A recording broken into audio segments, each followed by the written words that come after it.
Hi friends, ఈరోజు మనం ముల్లంగి ఆకు ఉంటుంది కదండి. ఆకు ఫ్రై లాగా చేసుకొని తింటే చాలా బాగుంటుందండి. పోషకాలు చాలా ఉంటాయి దీంట్లో. హెల్త్ కూడా చాలా మంచిది. చాలామంది ముల్లంగి తిని ఇది పడేస్తారండి. ఇది కూడా ఫ్రై చేసుకొని తింటే మనకి విటమిన్స్ అండ్ మినరల్స్ అన్నీ ఉంటాయండి దీంట్లో. ఇది బాగా వాష్ చేసుకొని సన్నగా తరగాలండి. సగం కాడలు కట్ చేసి ఒక కడాయిలో ఆయిల్ వేసుకొని మనం ఉల్లిపాయలు, కరివేపాకు, కొంచెం కొత్తిమీర వేసుకొని బాగా ఫ్రై చేసుకోవాలండి. ఇది ఆయిల్లోనే ఫ్రై అవ్వాలండి.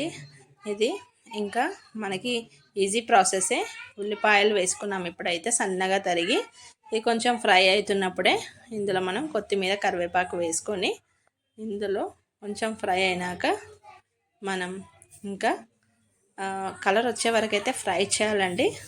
అంతలోపు మనము ఆకుని కూడా బాగా వాష్ చేసుకొని పెట్టుకున్నాం కదా, కట్ చేసి సన్నగా. ఇందులో కొంచెం పసుపు, కొంచెం హాఫ్ అల్లం వెల్లిపాయ పేస్ట్, ఒక హాఫ్ స్పూన్ వేసుకొని ఫ్రై చేయాలండి. ఆల్మోస్ట్ ఫ్రై అయిపోయింది, కలర్ వచ్చింది కొంచెం. ఇప్పుడు మనం ఇందులో ముల్లంగి ఆకును కూడా వేసేసుకొని ఒక సిమ్లో పెట్టేసి ఒక 5 మినిట్స్ అయితే మూత పెట్టాలండి. తర్వాత మూత తీసేసి ఒక 5 to 10 మినిట్స్ బాగా ఉడికించాలండి. కాడలతో సహా ఉడకాలి.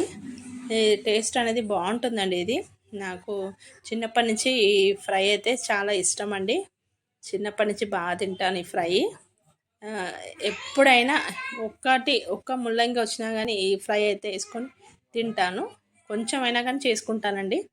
ఇందులో కొంచెం సాల్ట్ వేసుకోవాలండి. సాల్ట్లో కొంచెం వాటర్ వస్తుంది కదండి, ఆ వాటర్తో మరొక 5 to 10 మినిట్స్ అయితే బాగా ఉడుకుతుందండి.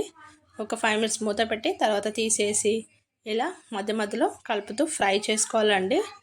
ఇలా ఫ్రై అవుతున్నప్పుడే మనం ఇంకా ఒక 5 మినిట్స్ తర్వాత ఇప్పుడు ఆల్మోస్ట్ ఉడికిందండి. ఇంకా కొంచెం కారం వేసుకొని మరొకసారి కలిపేసుకొని అది బంద్ చేసుకోవచ్చండి.